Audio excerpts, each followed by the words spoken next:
Radio Educación presenta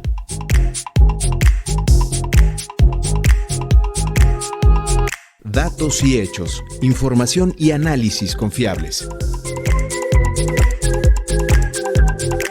Hoy platicaremos con el autor Mario Medina de su libro COVID, del horror a la esperanza, relatos de la pandemia. En el reportaje hablaremos del Sistema Nacional de Cuidados. Lamentables retrasos en los trabajos de modernización de la línea 1 del metro es el tema del comentario de esta semana. En el ámbito internacional, analizaremos el 2024 como cambio de paradigma.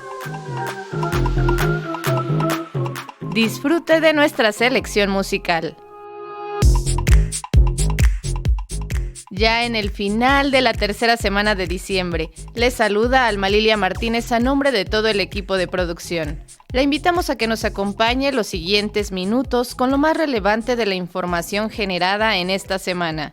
Usted puede ponerse en contacto con nosotros a través de un mensaje por WhatsApp al número 55 12 33 29 15 o llame al 55 41 55 10 60. Nos interesa su opinión.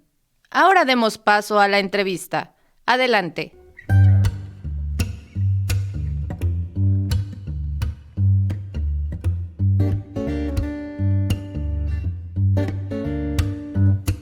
Vislumbres y versiones con Víctor Bárcenas y Mario Medina.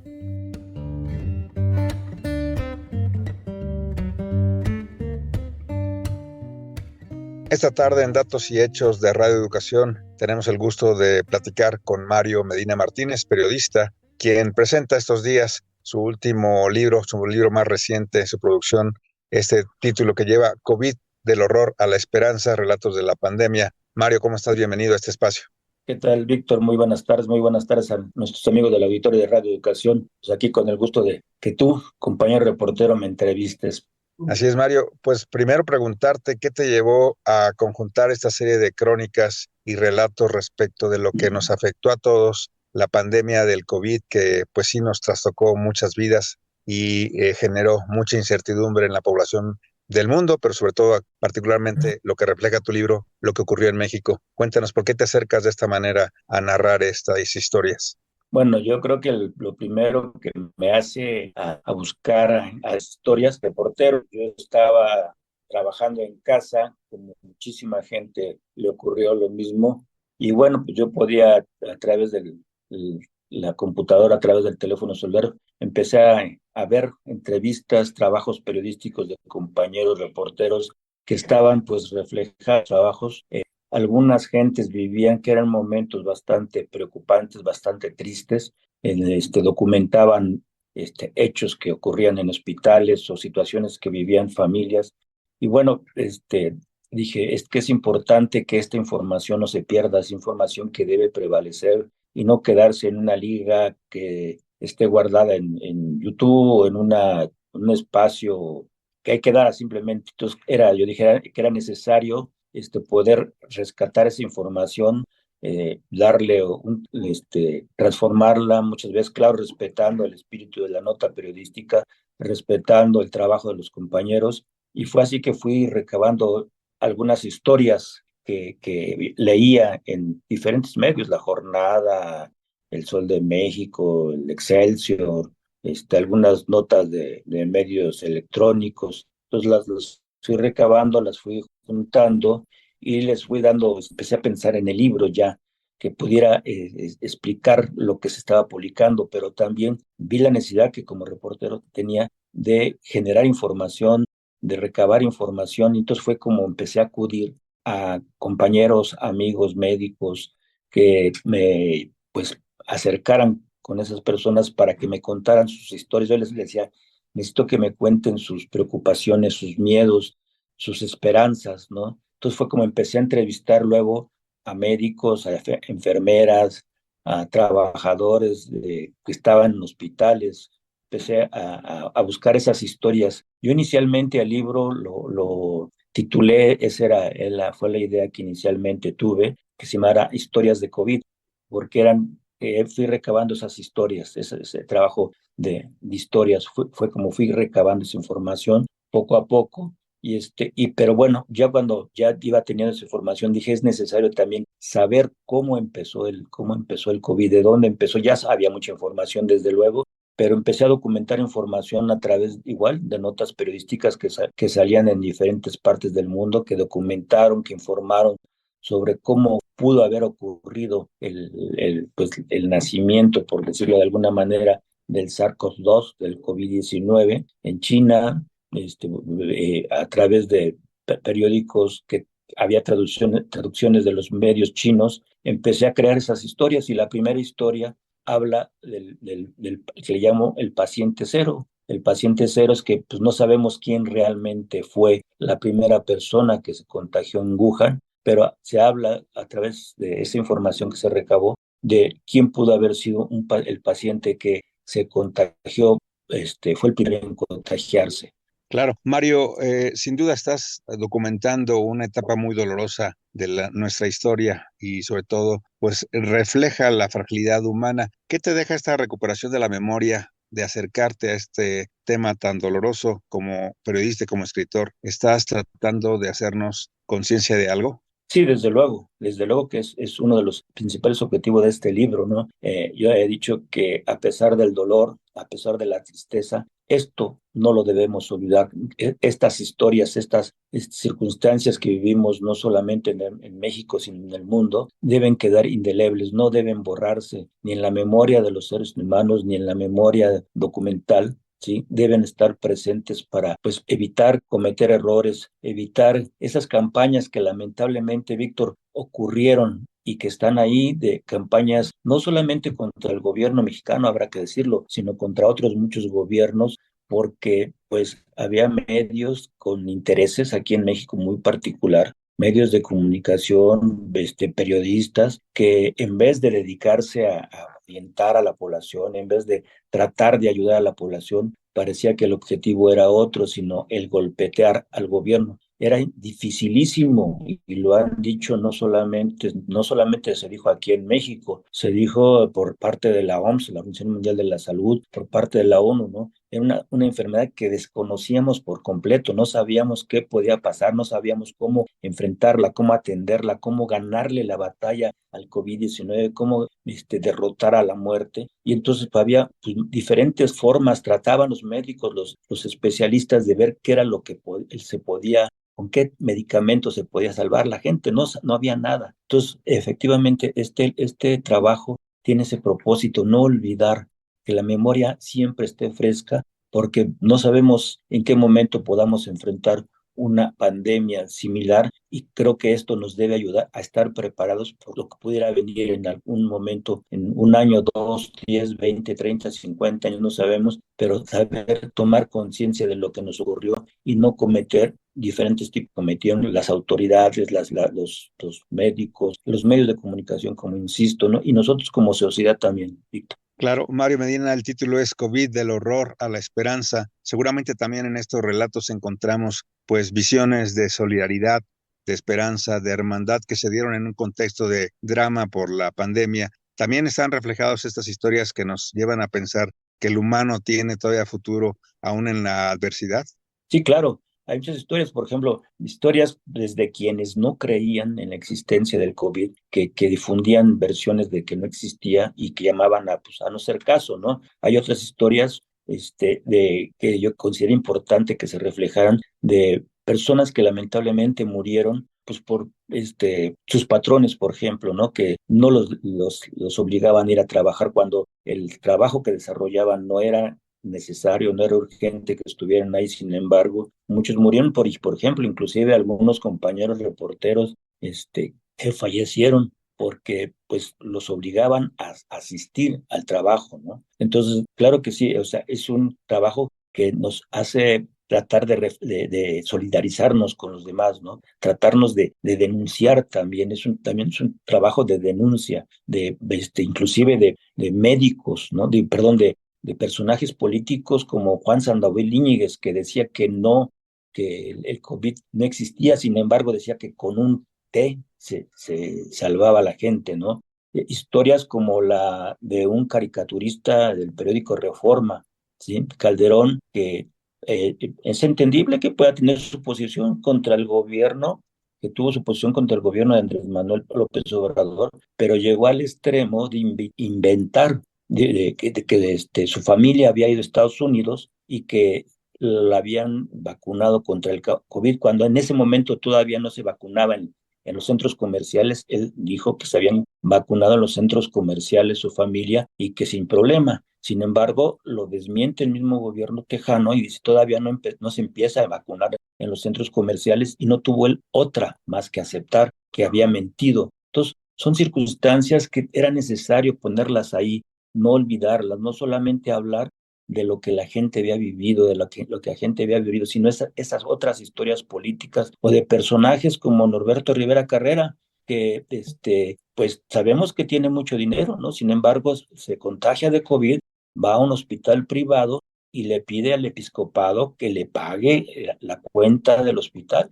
Y lamentablemente para él, pues no le quieren pagar la estancia en el hospital. Se salva, qué bueno, pero lamentablemente para él, te digo, no se le paga. Entonces son esas historias que recabo, no solamente de lo que la gente sufrió, de una familia, por ejemplo, que en Cuautitlán Izcalli de 16, murieron 16 personas de una sola familia, después de que algunos de ellos fueron a un velorio, se contagian del velorio y días después, semanas después, mueren 16 personas, o la de Armando Manzanero, ¿no? Que como dijo su hijo, por andar de desmadroso mi papá murió por andar de desmadroso, ¿no? Él no creía, ¿no? Esta historia de Armando Manzano la recaba a través de, bueno, por declaraciones de quienes estuvieron en contacto por esos días con él, y como fue Maxine Woodside o como Guadalupe Pineda, que son las que narran esas situaciones, y desde luego su hijo, ¿no? Que dice, pues mi papá murió por eso, no por otra cosa, por le faltó creer y saber que estaba cometiendo un error, ¿no? Entonces son esas historias que voy construyendo, Víctor, a través que es un trabajo periodístico que va más allá también, porque entrevisto a Marta Delgado, que me platica, ¿no? Cómo fue. Marta Delgado, habrá que recordar que ella fue, pues, la mano derecha de Marcelo Ebrard para poder conseguir en primer momento los implementos, los cubrebocas, las batas, cómo fueron la problemática, todo lo que hubo atrás que poco se conocía. Ella tuvo que ir a China a conseguir estos implementos, ¿no? Igual me platica de las vacunas, como la preocupación en ese momento del presidente López Obrador, que les dijo a Marcelo y a todo el equipo que estaba reunido con él: no se debe escatimar un solo peso, no se debe escatimar un solo dólar que tengamos que gastar para poder enfrentar este problema, ¿no? Y la solidaridad de México con los países pobres, los países de Centroamérica, los países del Caribe, algunos países inclusive de Latinoamérica, en donde ya cuando México tenía las vacunas, México donó parte de sus vacunas que tenía, porque la gente en esos países estaba muriendo, ¿no? Y que fue muy criticado el presidente por el haber donado esas vacunas, ¿no? Entonces, todas esas historias van encaminadas en este libro, porque era necesario desde mi punto de vista que se conocieran, que estuvieran ahí reflejadas.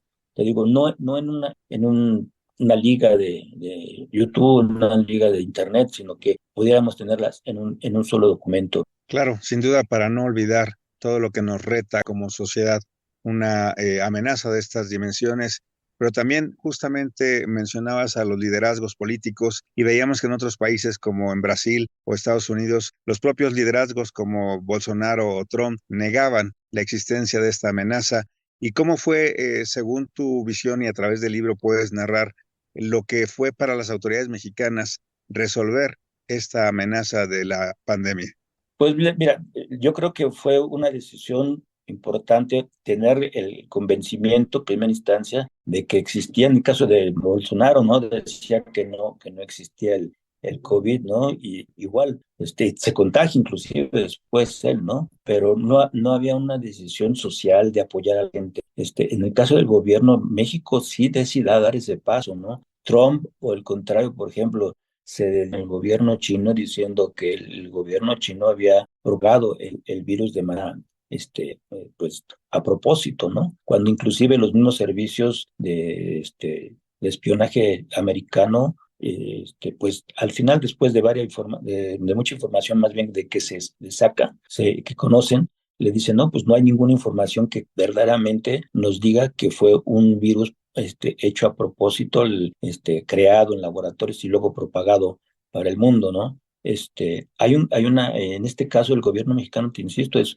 un gobierno con un perfil social que decide ayudar a la gente, que decide pues dar es actuar porque era necesario actuar de inmediato, y todos los problemas que se estaban, que vinieron con la misma COVID, ¿no? La economía se frenó, muchas cosas pues quedaron paradas y entonces la economía estaba frenada. Sin embargo, el gobierno mexicano decidió pues no escatimar un solo peso, un solo dólar para ayudar a los países pobres, desde luego a la población. Habrá que decir que México fue de los primeros países en el mundo en vacunar a su población. Primero fueron a los médicos, a los que estaban al frente, ¿sí? Luego a las personas mayores, vinieron después a los jóvenes, pero fue México de los primeros países que vacunó a su población y de una manera extraordinaria. La verdad es que habrá que decirlo, habrá que reconocerlo de una manera extraordinaria.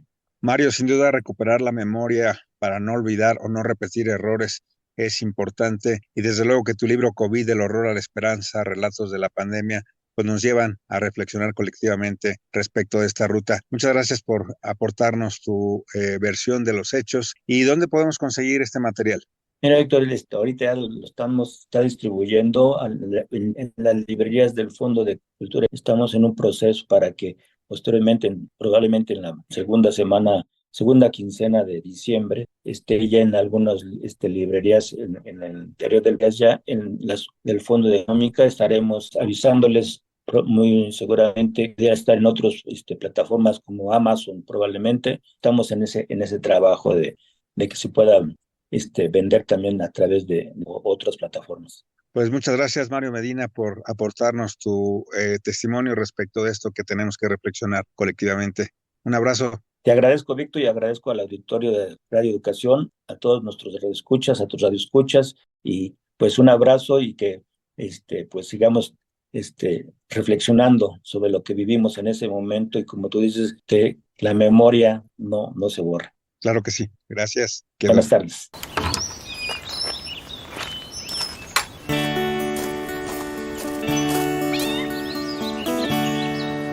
No alcancé ni a salir cuando me dijeron que tenía que entrar de la calle, olvidarme, al colegio unirme por una pantalla y no me puedo concentrar. Con mi abuela conversar por teléfono, hacerle hola desde lejos, sentada en su balcón. Las palomas de la plaza ya la extrañan, quieren una explicación. Me aburro como cualquiera, pero sé que es cosa seria, imposible ir contigo a jugar.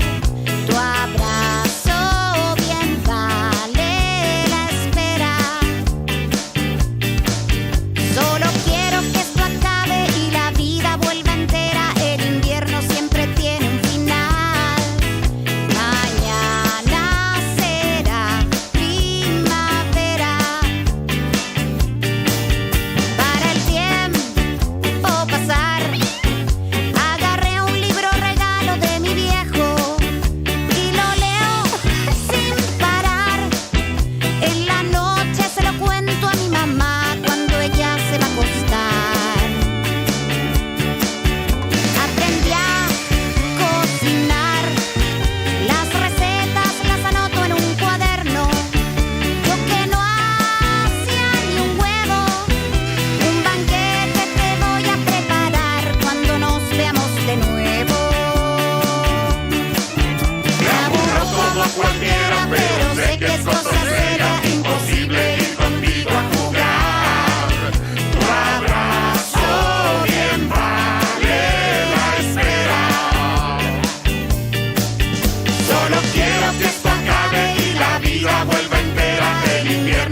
Agradecemos al periodista Mario Medina su charla y a leer la colección de crónicas que están compiladas en su libro titulado COVID del horror a la esperanza, relatos de la pandemia. Resulta interesante acercarse a todas las entrevistas que realizó al personal médico y a las historias que fue hilvanando con la información que se generaba a lo largo de ese terrible suceso. Si usted tiene interés en leerlo, lo encuentra en las librerías del Fondo de Cultura Económica. En la música escuchamos la canción Primavera, interpretada por La Corchetis, de 31 minutos. La Corchetis es un personaje del noticiario de títeres chileno 31 minutos. Es la sobrina prima predilecta de Policarpo y canta la canción Son Pololos. En 2020 lanzó la canción Primavera y aparece en una serie de cortos junto a Bodoque llamados Querido Diario. Alejandra Dueñas es la voz de La Corchetis. Ahora escuchemos nuestro reportaje. ¿Me acompañan?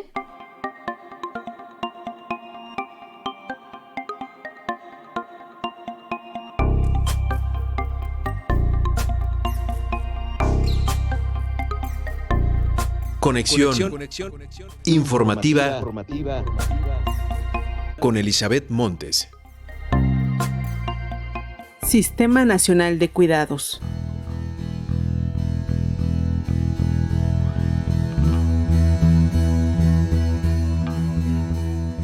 En México avanza la consolidación de la igualdad sustantiva. Un pilar para lograrlo es sin duda la construcción del Sistema Nacional de Cuidados, propuesto por la presidenta Claudia Sheinbaum, quien ha insistido en poner al centro a las mujeres durante el primer gobierno mexicano que encabeza una mujer. Niñas, niños, adolescentes, personas enfermas o con alguna discapacidad, adultas mayores, entre otros, forman parte de la población que recibe cuidados mayoritariamente provistos por mujeres, quienes, a su vez, por esta labor quedan fuera de los esquemas de seguridad y protección social. Por ello es crucial instrumentar un sistema nacional de cuidados para reducir las desigualdades y promover la movilidad social. Como parte de los diálogos legislativos que se han realizado en torno a este sistema, comentó Elisa Gómez, integrante de la Coalición por el Derecho al Cuidado Digno y Tiempo Propio de las Mujeres. Creo que la importancia y el valor de los cuidados para la vida hay suficiente evidencia que yo creo que en un parlamento abierto se podrían ir afinando esas cosas, en qué medida es importante, cuál es su valor económico, político. Las mujeres no vamos a alcanzar autonomía económica y política si no hay una nueva organización social de los cuidados, y me parece que evidencia hay de sobra, y en este momento yo creo que al menos en el Congreso ya estamos en el cómo vamos a echar a andar ese sistema. La presidenta Sheinbaum ha dado unas ideas, un par de programas sociales, ha mencionado al DIF como la instancia que lo va a encabezar, se ha dicho que la Secretaría de las Mujeres también va a tener un papel ahí protagónico, pero aquí, entendiendo realmente la complejidad del sistema, pues es eso y mucho más, y el Ejecutivo solo no va a poder, el Congreso Federal solo no va a poder, y creo que ahí la participación de la sociedad civil es fundamental, porque además si de algo estamos ávidas es del diálogo, ¿no?, y de las propuestas.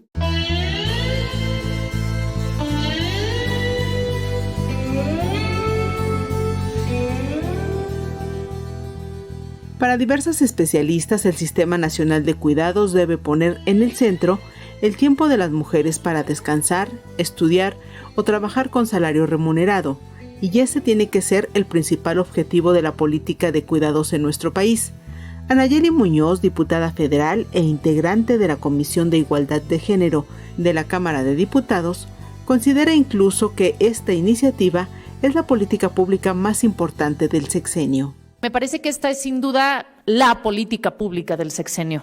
No concibo que exista algo más importante que se pueda realizar en los próximos años, tomando en cuenta que además pues tenemos a la primera mujer presidenta. ¿Y por qué digo que es lo más importante? Porque podríamos hacer muchas modificaciones a leyes a nivel federal, sin embargo, si no empezamos a cambiar la forma en que se cuidan las personas en México y sobre todo quiénes son las responsables, que son las mujeres y las niñas en muchos casos, pues de nada van a servir esas legislaciones si no quitamos esa carga de los hombros de las mujeres, porque realmente eso conlleva pues situaciones de violencia al interior de los hogares, Eso conlleva también el limitar a las mujeres que puedan tener un verdadero empoderamiento económico. Pero entonces, si las mujeres no acceden a un trabajo formal porque están haciendo labores de cuidados, ¿cómo pueden tener una pensión? ¿Cómo pueden tener una vivienda? Entonces, si no consolidamos en los próximos años, porque sé que es una tarea de varios años, si no consolidamos un sistema de cuidados, me parece que realmente no vamos a empezar a incidir en transformar la vida de las niñas y las mujeres en México, porque es una de las principales desigualdades de género. En América Latina, países como Argentina, Chile, Colombia, Costa Rica, Paraguay y Uruguay han hecho esfuerzos por instrumentar acciones en materia de cuidados. Ahora México se suma a esa lista.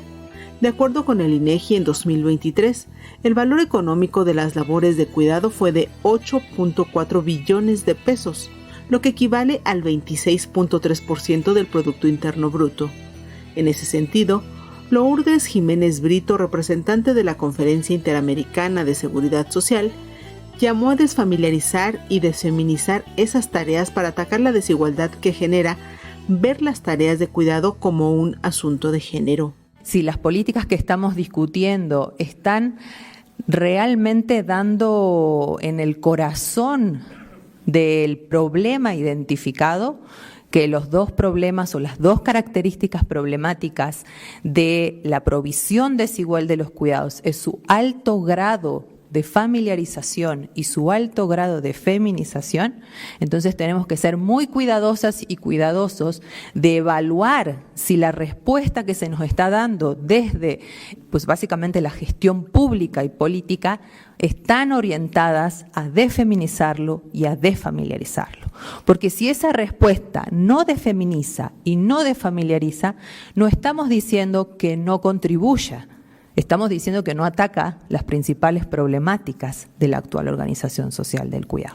Entonces, mi primer mensaje es que estemos bien atentas y bien atentos a que las respuestas que estamos considerando, si realmente contribuye a liberar el tiempo de las mujeres. Esta política, este programa, este sistema, ¿está pensado para que las mujeres cuiden menos? ¿Está pensado para que las familias cuiden menos?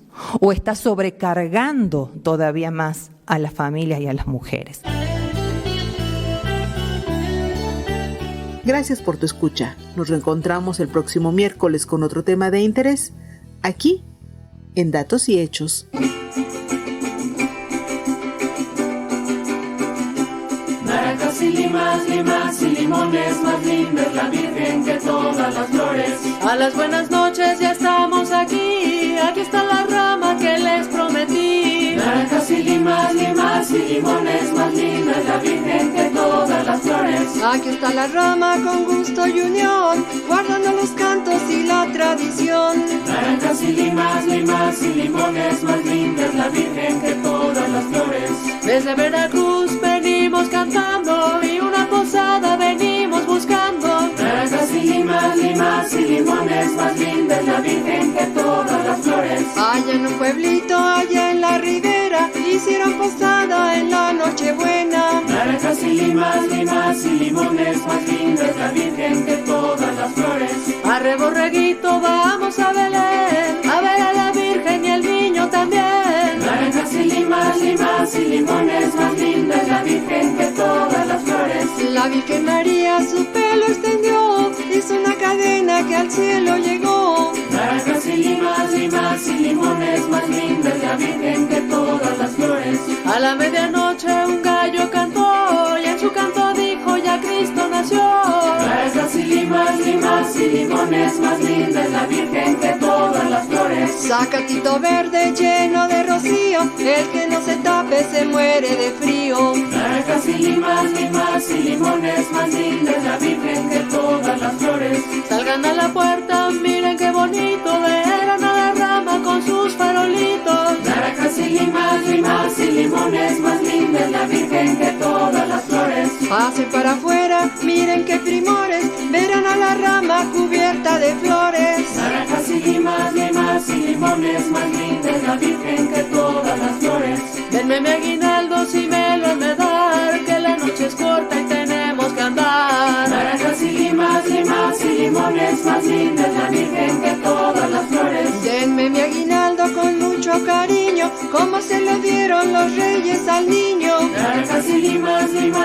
limones, más linda es la Virgen que todas las flores. Ya se va la rama muy agradecida, porque en esta casa fue bien recibida. Naranjas y limas y limones, más linda es la Virgen que todas las flores. Ya se va la rama por la oscuridad, y a usted le desea feliz Navidad. Naranjas y limas y limones, más linda es la Virgen que todas las flores. Esta política pública es quizá la más importante de este sexenio para que el sistema realmente apoye a las mujeres. Un parlamento es importante para que se pueda discutir ampliamente con la sociedad civil para echar a andar este complejo sistema nacional de cuidados y poder quitar la enorme carga que tenemos las mujeres y transformar nuestras vidas. Quitemos las desigualdades de género. En la música escuchamos al grupo Tiwi interpretar la canción tradicional La Rama, originaria de la región del Sotavento de Veracruz, en México. Se trata de una tradición navideña que se ha extendido en otras partes del país, especialmente a algunas zonas de Guerrero. La tradición consiste en decorar una rama de árbol con serpentinas, globos y papel picado y cargarlas por las casas cantando rimas y décimas jarochas. A veces se acompaña de jaranas y fandangos. La tradición de La Rama se creó a finales del siglo XIX y se ha consolidado como una tradición navideña. Sin embargo, con el paso del tiempo y los cambios en las generaciones, la tradición está perdiendo presencia entre la población veracruzana. Usted escucha en Radio Educación el programa Datos y Hechos, Información y Análisis Confiables. Puede comunicarse con el equipo de producción a través de un mensaje de WhatsApp al número 55 12 33 29 15 o marque el 55 41 55 10 60. Está lista nuestra siguiente sección. Escuchemos. Libre Expresión con Víctor Bárcenas. Lamentables retrasos en los trabajos de modernización de la línea 1 del metro.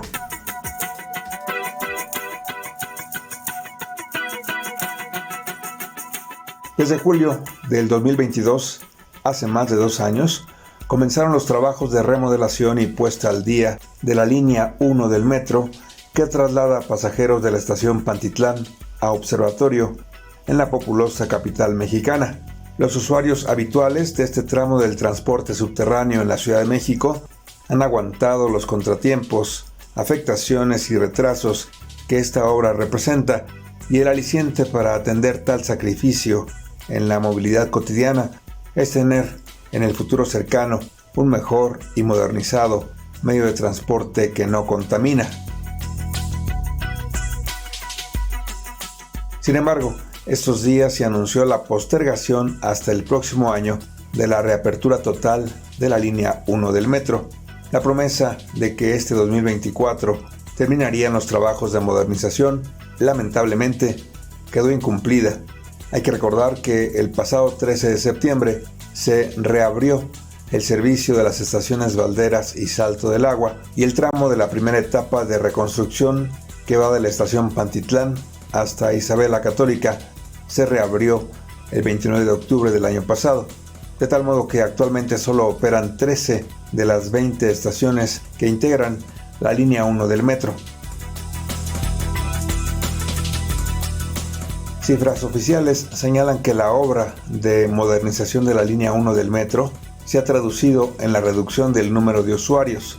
De enero a marzo de este año se registraron solamente 14.791.486 viajes usuario, que contrasta con los más de 30 millones de viajes usuario realizados en el mismo periodo a través de la línea 8 que va de Constitución de 1917 a la estación Garibaldi. La jefa de gobierno de la Ciudad de México, Clara Brugada, solicitó al Congreso local que se le autorice aplazar la entrega de la obra hasta un año más. La Comisión de Presupuesto y Cuenta Pública del Congreso local autorizó la solicitud para modificar el plazo de la etapa de implementación del contrato de prestación de servicio a largo plazo y asegurar la culminación exitosa de las obras de modernización de la línea 1 del sistema de transporte colectivo Metro. No hay que olvidar que los trabajos de actualización técnica de esta línea, la más antigua de la Ciudad de México, no se realizaban desde hace 53 años, cuando comenzó a operar, y actualmente atiende una demanda de movilidad en el centro de la capital del país que utilizan más de 727,000 usuarios diariamente. Por el retraso en la culminación de los trabajos de modernización de la línea 1 del metro, la también conocida como la línea rosa, el gobierno de la Ciudad de México impuso una multa de 1.500 millones de pesos a las empresas responsables de los trabajos de modernización. Este monto de penas económicas representa casi un 4% respecto al valor total del contrato asignado al consorcio constructor de empresas chinas CRRC Suzhou Locomotive. La contratación de las empresas chinas fue en el año 2020 por un monto de 38,734,000 pesos. No obstante, el Congreso local, aunque amplió el plazo de entrega y finalización de la obra, no autorizó que se aumente el costo total de lo que implica la modernización de la línea 1 del metro. Es claro que la actual jefa de gobierno de la Ciudad de México, Clara Brugada, no tiene la responsabilidad directa por el retraso en los trabajos de modernización de la línea 1 del metro, pero se ha comprometido a concluir la labor durante el primer semestre del año 2025.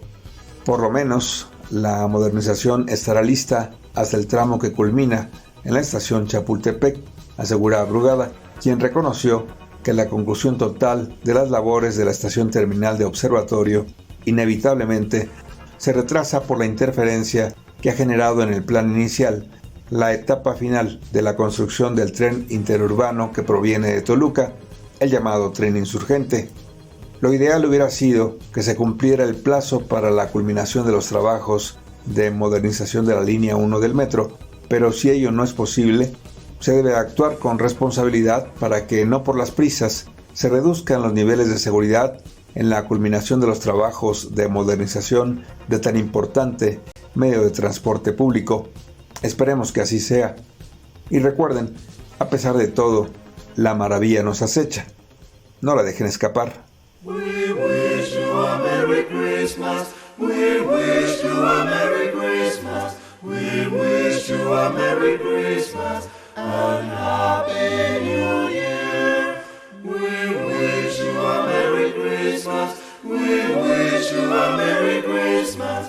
We wish you a Merry Christmas and Happy New Year.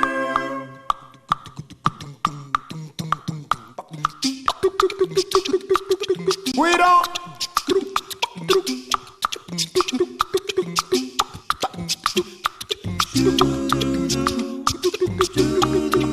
Vocal Sampling te saluda por el nuevo año.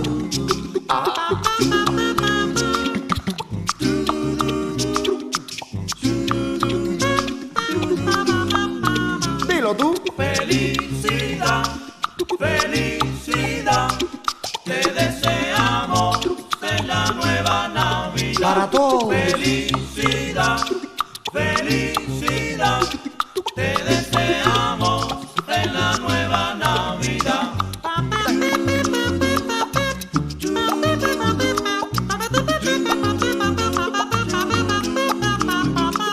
Felicidad, felicidad, te deseamos en la nueva Navidad.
te deseamos lo mejor. En la nueva Navidad. Y que la pases bonito, mamá. En la nueva Navidad. Ya pediste tu deseo. En la nueva Navidad. Vocal Sampling felicita a la gente del mundo entero. A lo mejor para el año que viene lo bueno sucede. La felicidad, la felicidad. En la nueva Navidad. Yo te invito a mi tierra para guarachar. En la nueva Navidad. En la nueva Navidad. Merry Christmas. We wish you a Merry Christmas. We wish you a Merry Christmas. And Happy New Year. Múltiples factores han abonado a que la modernización de la línea 1 del metro no concluya y los plazos se alargan. Estemos atentos a lo que suceda con este importante medio de transporte que es fundamental para la movilización de una gran cantidad de personas usuarias. En la música, seguimos con el ambiente navideño y escuchamos We Wish You a Merry Christmas, rumba navideña interpretada por el ensamble vocal cubano llamado Tradicional Vocal Sampling, voces a capela. Ahora traslademos nuestro radar a ver qué sucede en otra parte del mundo. Adelante. Så mycket idéer och tankar och kurser man kan gå hur man vill. So Belle tells her father Manifestato, quelle che ha... Pasaporte internacional a cargo de Ricardo Mercado Bravo. 2024. Cambio de paradigma.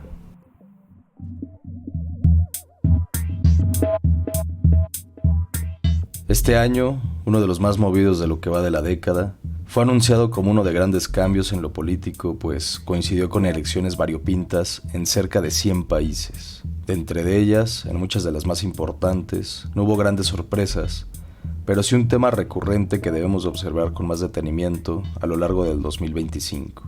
Y este es el evidente cambio de paradigma político que se está observando a lo largo y ancho del mundo, en donde es cada vez más común ver gobiernos con ciertas características en común que, por decirlo menos, son verdaderamente preocupantes. Un culto excesivo a las llamadas tradiciones nacionales, seguidores que se vuelven fanáticos de un político, un fuerte rechazo a las ideas modernas, una obsesión por buscar enemigos por todas partes, y la completa oposición a la crítica analítica son solo formas que comparten varios gobiernos populistas a lo largo y ancho del mundo. En general, estos focos rojos se han visto más en la derecha mundial, que ha pasado de ser una moderada a una totalitaria y hasta golpista, como se ha visto en Estados Unidos con la toma del Capitolio en 2021, o en Corea del Sur, que con un decreto de ley marcial francamente ridículo, llamó la atención del mundo a principios de este diciembre.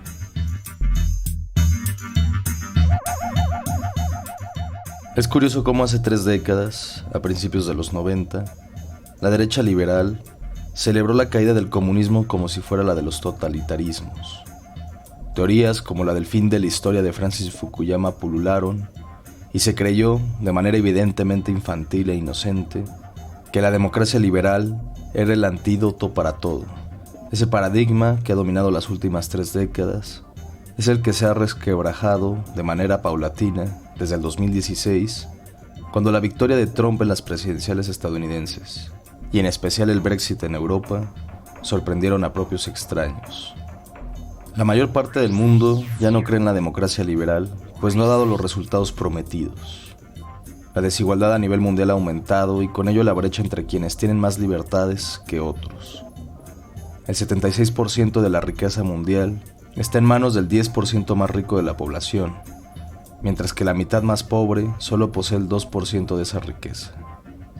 Una desigualdad brutal que es un caldo de cultivo perfecto para que existan oportunistas sin escrúpulos que se aprovechan de la desesperación de la gente con tal de acaparar poder.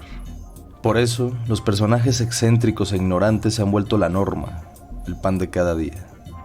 Ese es justo el cambio de paradigma. La democracia liberal, con toda su estructura ideológica, se está desmoronando ante personajes que saben traducir la frustración de la gente en votos.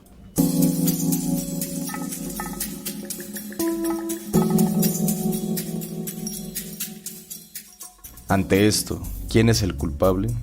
La politóloga belga Chantal Mouffe lo tiene claro. Hace un tiempo escribió para Le Monde Diplomatique lo siguiente: lejos de ser el producto de las fuerzas demagógicas, el momento populista que estamos presenciando es la expresión de resistencias a la situación postdemocrática provocada por la globalización neoliberal. Esto ha sido posible gracias al consenso postpolítico establecido entre centro derecha y centro izquierda en torno a la idea de que no había alternativa al orden neoliberal, quienes, remata, han provocado que la igualdad haya dejado de ser un objetivo de las políticas públicas y los ciudadanos hayan sido privados de cualquier posibilidad de decidir en torno a asuntos colectivos. En sí, la democracia liberal ha provocado que la gente se siente impotente y, con ello, use su voto como un medio de venganza más que como un instrumento para elegir a las opciones políticas más serias, las cuales hay países donde, simplemente, no existen. Esto último es muy claro en México, en donde está claro que nuestra oposición no logra dar con la tecla, pues la cerrazón de sus políticos respecto a la realidad del país es penosamente evidente. La ideología sin los pies en la tierra es fantasía y acaba cobrando factura. Así le sucedió al comunismo en los años 80 y 90 de fines del siglo XX, y ahora le está sucediendo al neoliberalismo.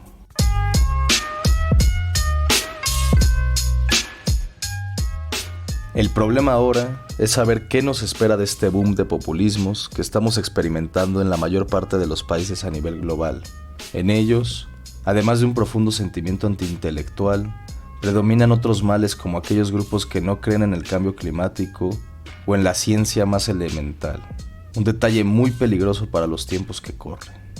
En suma, para los que todavía creemos en el conocimiento y en ideas en pro de un mundo verdaderamente más justo, se nos está acabando el tiempo. ¿Cuál será la respuesta de la izquierda pensante ante la ola de populismos que vemos en el mundo? El futuro de la humanidad, como suele hacerlo, seguro nos tiene una sorpresa reservada. Ojalá pronto estemos aquí para comentarlo. Como siempre, muchas gracias por tu tiempo y escucha. Nos encontramos aquí, en el Datos y Hechos de Radio Educación, el siguiente viernes.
La pregunta se queda en el aire.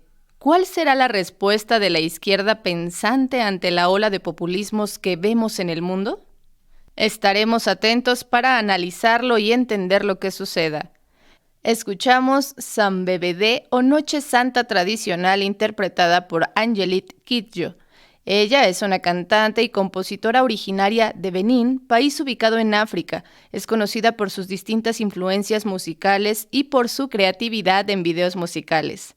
Según su familia, han dicho esto: Kidjo tiene un don impresionante para los videos musicales, tiene mucha creatividad. Kidjo, desde los 6 años, fue parte del grupo de teatro de su madre. Ese acercamiento le permitió gozar de una precoz apreciación de la música y de la danza. Los constantes conflictos políticos en Benín la obligaron a emigrar a París en 1982. Y llegamos al final de esta emisión. Le recordamos que puede sintonizar el próximo viernes a la misma hora Datos y Hechos, información y análisis confiables, en donde analizaremos lo más relevante de los acontecimientos nacionales e internacionales. Se despide Alma Lilia Martínez a nombre del equipo de producción. Buena tarde.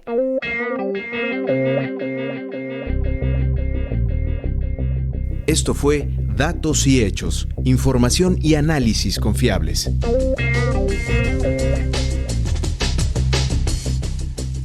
Participamos en este programa Servicio Social Javier Embriz, Daniel Mireles y David Castañeda. En el equipo de producción Fortino Longines, Erendira Salazar, Víctor Bárcenas, Elizabeth Montes, Ricardo Mercado Bravo, Sergio Bonilla, Alma Lilia Martínez y Laura Elena Padrón. Una producción de Radio Educación.